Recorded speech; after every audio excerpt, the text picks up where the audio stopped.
வந்திருக்கா இப்படி? நஷ்டம் வந்திருக்கு. நஷ்டம் ஒரு மாடுலாம் ஒண்ணுக்கு ஒண்ணு சண்டை போட்டு இதாயிருக்குது, ஓகே, டெத் ஆயிருக்குது.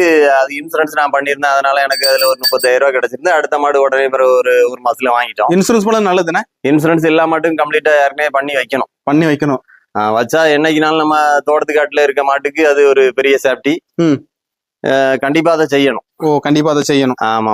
எல்லாருமே நம்ம ஒரு 4 மாடு வச்சிருந்தாலுமே 4க்கும் இன்சூரன்ஸ் பண்ணி வச்சிருந்தா என்னைக்குனாலும் அந்த மாட்டுக்கு ஒரு சின்ன பிரச்சனை, காய்ச்சலோ இல்லைன்னா ஏதாவது ஒரு பாம்பு கடிச்சு மாடு இறந்து போனாலும் கிளைம் பண்ணி வாங்கிடலாம். ஓகே, 3 வருஷத்துக்கு உங்களுக்கு 2800 ரூபா 3000 ரூபா தான் கட்டக்கூடியது இன்சூரன்ஸ். ஓகே, கவர்மெண்ட்ல இருந்து அதை ஸ்கீம் வச்சிருக்காங்க. அந்த ஸ்கீம்ல நம்ம பயன்படுத்தினா நமக்கு நல்லது. எங்க மாட்டுல ஒரு 4-5 மாட்டுக்கு நாங்க வச்சிருந்தோம். ஓகே.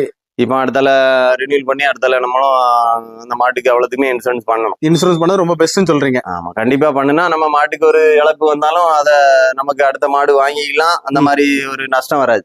நஷ்டம் வராது. ஆமா. சரி, ஓகே. ஒரு மாடு